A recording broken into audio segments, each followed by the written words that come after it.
হলুদ বা সবুজ কলা তো অনেক খেয়েছেন, কিন্তু কখনো কি এই লাল রঙের কলা খেয়েছেন? এটিকে বলা হয় অগ্নিসাগর কলা।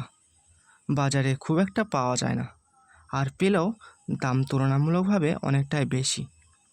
এটি সাধারণ কলার চেয়ে অনেক বেশি মিষ্টি, আর এর মধ্যে হালকা একটি স্ট্রবেরির মতো সুগন্ধ থাকে।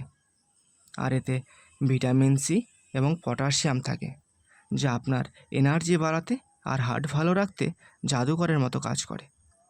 মজার বিষয় হলো, এই গাছ আপনি বাড়ির ছাদে, একটা ড্রামে বা উঠানে অনায়াসেই করতে পারেন।